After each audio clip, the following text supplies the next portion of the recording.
نبوزح زمانات فتنان مكران زغطمون كابزين من نقاف دما نخبرون نمثلون استقادله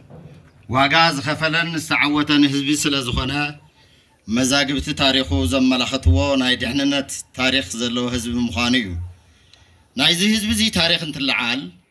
نبعلو طرح انت يكونس نخالوت حزبታት መሰለን ክብርን ውን ክብል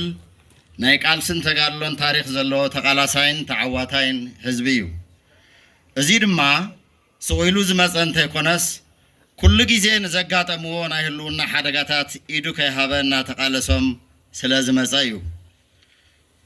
ኣብቶም ዝሓለፉ ክፍለ ዘመናት ዘየቋርጽ ናይ ህልውና ፈተናን ሓደጋን ናጋጠሞ ዝመፀ ህዝቢ እኳ እንተኾነ ብፍላይ إذا حزي الله تبهال إثيوبيا كتمسرت حلف واقع خفيلو ننوح عمتات قبل عليه حزبتات إثيوبيا تسعينو زنبرة بيراون درباون شكونا نموقاديلو مسكالوت ديمقراسيا وحالتات إثيوبيا ببزمانو قال سنة كاد دحر مصناح وتناي عبلالاج عاف قفعي أبزخف درجة أبزوز حلوان لو الحلاف النتشكيمو نتفلفل كلو ناي بيراو عبلالان حزب كم حزب ناي مدفع حدقان أبنى زنبرة سرعات نموقاد زي تحلل عالسي أكايدو دحرنا 10 شعات عامتات مرير برتاو عالسي ب10 شعات 83 عامة مرت نخلهم حزبتات بمعرض رئي حق منقستاو ديمقراسيا وسرعات كفتر زخالة تقالاساي حزبيو يخون مبار إذا حدش سرعات كلهم حزبتات بمعرض نبرلو كلهم حزبتات بمعرض ساتفلو سرعات كهانز حلف مسواتي حلف واقع خفيلو نابزي قارص عبيتن لمعاتن زي السقاقر حدش لو تكمت زقبرة ديمقراسيا وسرعات أفريسوم أبلع لحزب تقراي جنسايداو كينات أوجوم تقباراوي غيرهم ويوم حزب تقراي دما تاريخو عنصار زقطمو كبرت فتناتات زقبر قالسن ناي دحننا تاريخن سلا زخونه أبلعليو جنسايداو كينات كابستاوجلو على جميرو كم حزبي أو حادث ميرو حادنتو أتنكرو عدمه صوتان هايمانوتن كيف له أنصار زقطة مورار حزبا معبل فتيرو نامختو بمعسال أو حاتصير جزين أو سلف تغيرو صلاتو زحفرة هلاواتون دحنتون بقلصمو زرقاقصن نصلاتو أقديدو نافتانا يوترو ديليتن بحقن حزب تقراي زخونت سلام كناعتون سممع سلام بريتوريا كفر رمون زقبرا عالم آمينا كتقبلو زخبدا مستنكرا وجاقننات زفت سمن حزبيو سعرو وزي خالو حزبي تنكارو حادنتي إلوم سلاز آمنو حادنت حزب تقراي نمبتان ميلينات جنزم مديبوم حزبي باوراجا بعدن خبابن ككفافل حادنتو كزرقمو دخمتنا تبليصم بحيلي كقوصاصر وازي خالو تقراي ستت يلم كاتون ناتنا زبلوم مسلينتات اب تقراي كشمون زنبرم دليت سالا قالسن صنعاتن حزب تقراي تمكيتم برعينم تريفم يوم ازي دما سالا نقحاتن حادنتن حزب تقراي سالا زنبر وحلول بوليتيكاو مريحنت سالا حادنت وتادراو مريحنت حيلتا صتا تقراين تمكيتم السلالفهم كنصرون نحناون ناتنان زيناتنان كنفلت كيلنا انا اوشت خوينو زحمسنا زنبره مريحنت انفتو نصيرو نافتم دمنياتات صلات حزب تقراي زخونو جنسايدرات كوغن بمخالو اب تقراي تفطيرو زنبره ناي طفات حدغا كانططن حادنت حزبنا ناو حاده كمصلو زخل سراحنا مسراح مچو بايتا فطيرون يو حزدما ناي مچرشا عدل يلوم زوسدو مماراتي اب تقراي دليتنا كينغبر مريحنت كينغاير ناتنا سبات كينقمطن ايد حيزنا زلو حيلتا صتا تقراي سلازخونه نعو ناي مفراس سراح كنسرح لنا بموال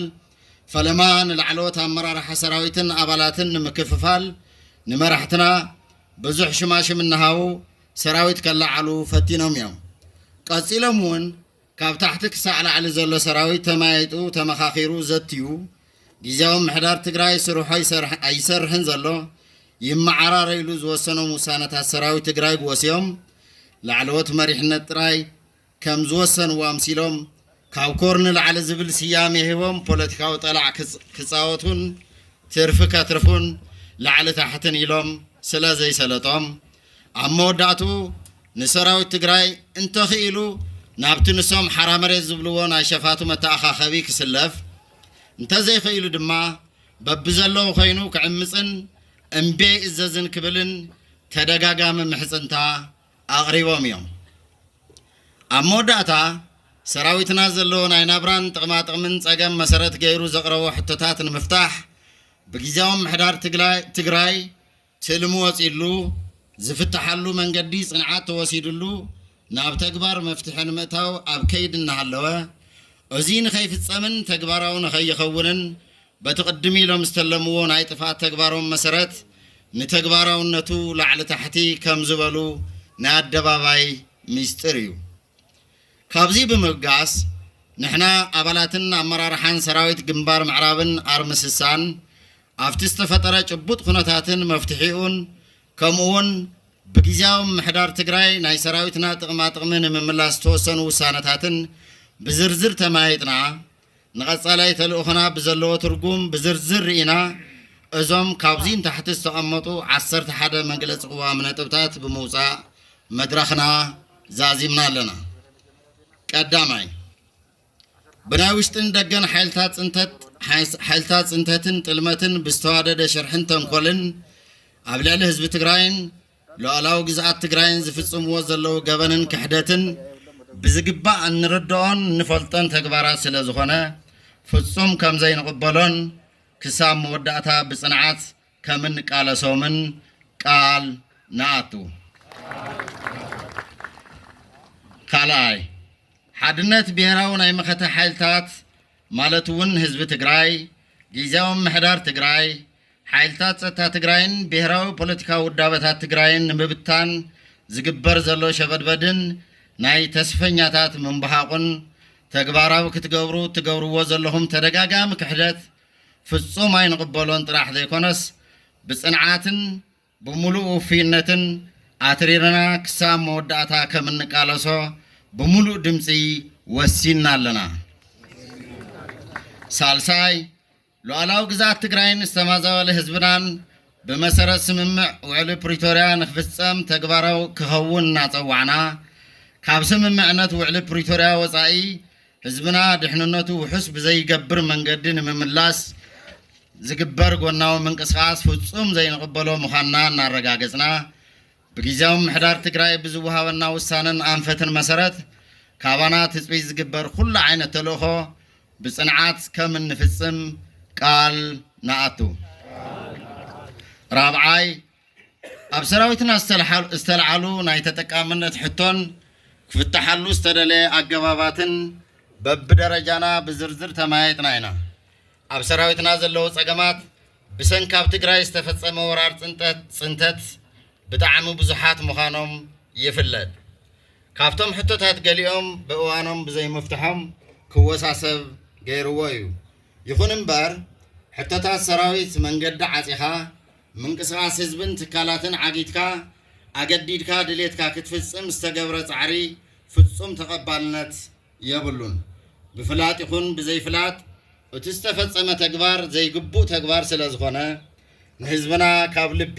ይቕረታ ንሓትት። ነዚ ከም ፅቡቕ ኣጋጣሚ ወሲድኩም ከውሮ ሓምሓም ዝወቃዕኹም ሓይልታት ክሕደትን ፅንተትን ድማ ከም ዘይሳኽዐልኩም ነረጋግፅ። ሓምሻይ ኣብ ሰራዊትና ዝተለዓለ ናይ ተጠቃምነት ሕቶ ፍትሓውን ቅኑዕን ሕቶ እኳ እንተኾነ ኣብ ፈፃፅሙ ዝተረኣየ ካብ ናይ ሰራዊት ሕግን ካብ ባህሊ ታሪክን መንነትን ተጋሩ ወፃእ ዝኾነ ተግባር ናይ ኣመራርሓና ድኹም ናይ ህንፀት ውፅኢት ምዃኑ ተቐቢልና ምስ መላእ ሰራዊትና ተመኻኺርና ነቲ ሽግር ንምፍታሕ ኣብ ምትእምማን ዝበፃሕና ምዃንና ነረጋግፅ። ሻድሻይ ንሕና ኣባላት ሰራዊትን ኣመራርሓን ግንባር ምዕራብን ኣርምስሳን ከም ትካል ንምርሐሎም ክልላዊ ሕገ መንግስትን ናይ ሰራዊት መመሓደሪ ደንብን ኣለውና። ከም ሰራዊት ፀገማትና እንፈትሐሎም መንገድታት እውን እዞም ሕግታትን ደንብታትን መሰረት ዝገበረ ክኸውን ይግባእ። ካብዚ ወፃኢ ሞራል ሰራዊትናን ህዝብናን ብዝጎድእ መንገዲ ዝተፈፀመ ተግባር ፍጹም ተቀባልነት ከም ዘይብሉን እናረጋገጽና ኣብዚ ዘይተሳተፍኩም ዘለኩም ሓሳብን ናይ መፍትሕ አንፈትን ስርዓትን ሕግን ኣኽቢርኩም ነተን ጸገማት ንምፍታሕ ዝለዓለ ጻዕሪ ዝገበርኩም ኣመራርሓን ኣሃድታትን ዝለዓለ ክብሪ ኣለና ዘረአኹሞ ጽንዓትን ትዕግስትን ድማ ናይ መላእ ሰራዊትና ክኸውን በሙሉእ ልቢ ክነተግብሮ ወሲና ኣለና ሻውዓይ ኣብ ውሽጥን ደገን ዘለኹም ተጋሩን ፈተውቲ ተጋሩን ኣብ ሰራዊትና ዘጋጠሙ ጊዜያዊ ጸገማት ኣዕርዮ ጨንቑኩም ብፍላይ ዓበይቲ ዓዲ መራሕቲ ሃይማኖት ኣዴታት ከምኡውን ኩልኹም ናይ ከባቢ ጸጥታን መናእሰይን እቲ ጉዳይ ንምፍታሕ ዝገበርኩም ጻዕሪ ካብ ልቢ ነመስግን ብኻሊእ ወገን ጸገማት እንተጋጥም ካብ ላዕሊ ክሳዕ ታሕቲ ኮፍ ኢልካ ተመኻኺርካ ናይ ምፍታሕ ሃፍታም ተመክሮን ልምድን ዘለና ተጋሩ ኢና ድሮኳ ናፍቲ ንቡር መንገድና ኣቲና ኣለና ቀጻሊ እውን ከምዚኦም ዝመሳሰሉ ጸገማት እንተጋጥሙ ብትሪ እናተቓለስናን ኣብ ዕላማናን መስመርናን ብጽንዓት ደው ከም እንብል ነረጋግጸልኩም ሻምናይ ጊዜያዊ ምሕዳር ትግራይን ላዕለዎት ኣመራርሓ ሰራዊትን እቶም ብሰራዊትና ዝተለዓሉ ወድዓዊ ሕቶታት ብዓቕሚ መንግስቲ ትግራይን ህዝቢ ትግራይን ክፍትሑ ዝግብኦም ክፍትሑ ኣለዎም ኢሉ ዝወሰኖም ውሳነታት ካብ ልቢ እናደገፍና ካባናት እፅቢት ዝግበር ኩሉ ዓይነት ተልእኾ ብብቕዓትን ኣንዕናን ተግባራዊ ከም እንገብር ቃል ንኣቱ ታሽዓይ ንሕና ኣባላትን ኣመራርሓን ምዕራብ ግንባርን ኣርምስሳን ዘለውና ዝተረፉ ናይ ህዝብን መንግስትን ተልእኾን ዕላማታትን ንምዝዛም ከምኡውን ድሕንነትን ህላውን ንምኽባር እነካይዶም ጸናሕና ድልውነትና ናይ ምርግጋጽ ኩሉ ዓይነት ወታደራዊ ስልጠና ሕዝቡን ኣጠናኺርና ብምቕጻል ውሕስነትና ከም እናረጋግጽ ደጊምና ንህዝብን መንግስትን ትግራይ ክነረጋግጽ ንፈቱ ዓስራይ ኩልኹም ሚድያታትን ተጠቀምቲ ማሕበራዊ ሚድያታትን ኣብ ናይ ሓደ ሃገር ህንጸትን ዕብየትን ዝለዓለ ተራ ከም ዘለኩም ንኣምን ይኹን እምበር ገለገለ ሚድያታትን ተጠቀምቲ ማሕበራዊ ሚድያታትን ትግራይ ገጢምዋ ዘሎ ሽግር ኣብ ምግዳድን ብሔራዊ ሓድነትናን ናይ መኸተ ዓቕምናን ኣብ ምፍራስ ተዋፊርኩም ጸኒሕኩም ኢኹም ካብ ተግባርኩም ክትቁጠቡ እውን ተደጋጋሚ ጻውዒት እናቕረብና ጸኒሕና ኢና ሕዚ እውን ካብዚ እኩይ ተግባርኩም ክትቁጠቡን ኣብ መሰረታዊ ረብሓታት ህዝቢ ትግራይ ትኩረት ገይርኩም ክትሰርሑን ደጊምና ንጽውዕ 11 እዞም ኣብ ላዕሊ ዝተገለጹ ናይ ቅዋም ውሳነታት እነመሓልፍ ዘለና ተወከልቲ መላእ ሰራዊት ግንባር ምዕራብን ኣርምስሳን ኣብ ታሪኻዊትን ጥንታዊትን ከተማ ኣክሱም ኮይና ኢና ኣክሱም ማለት ታሪኽ ተጋሩ ኣክሱም ማለት መግለጽ ስርዓትን ስልጣነን ሕግን ተጋሩ ኣክሱም ማለት መርአያ ቅርስታት ተጋሩ ኣክሱም ማለት ካብቶም 4 ስልጡናት ናይ ዓለምና ሃገራት ሓደ ምንባሩ ኣክሱም ማለት መርአያ ምክኣል ሃይማኖትና ምዃኑ ኣክሱም ማለት ምድረ ቀዳሞት ምዃኑ ኣክሱም ማለት መግለጽ ጥበብን ጥንካረን ጽንዓትን ተጋሩ ምዃኑ ኣክሱም ማለት ብሓፈሻ መግለጽ መንነት ተጋሩ ምዃኑ ንኣምን ንሕበን ንኾርዕ ስለዝኾነ ኣብ ቅድሚ እዚ ታሪኻዊ ቦታን ህዝብን ኮይና ውሳነታትና እንትነመሓላልፍ ዝስምዐና ሓጎስ ወሰን የብሉን ውሳነታትና ድማ ብሙሉእ ዓቕምና ከም እንትግብሮም ደጊምና ቃል ንኣቱ ኣብ መወዳእታ ህዝብና ጊዜያዊ ምምሕዳርናን ሰራዊትናን ዝጀመሮም ገና ኣብ ሽቶኦም ዘይበጽሑ ዕላማታት መኸተና ንምዕዋትን ኣብ ሽቶኦም ንምብጻሕን ለሙን ከም ትማሊ ሓድነትና ኣስጢምና ክንቃለስን ካብ ውሽጥን ካብ ደገን ንዝገጥሙና ፈተናታት ከም ቀደምና ክንምክትን ኢና በዛ ኣጋጣሚ ህዝብኹምን መድሓንትኹምን ዝተኸበረሉ ዓዲ ከዲዕኹም ብገንዘብ ተታሊልኩም ኣብ ልዕሊ ህዝቢ ትግራይ ጀኖሳይዳዊ ኩናት ምስ ዝፈጸሙ ጸረ ህዝቢ ትግራይ ዝኾነ ሓይልታት ተሰሊፍኩም ዘለኹም ሓይልታት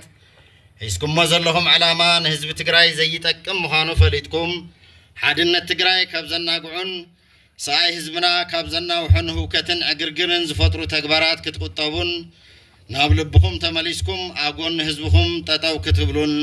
ንጽውዕ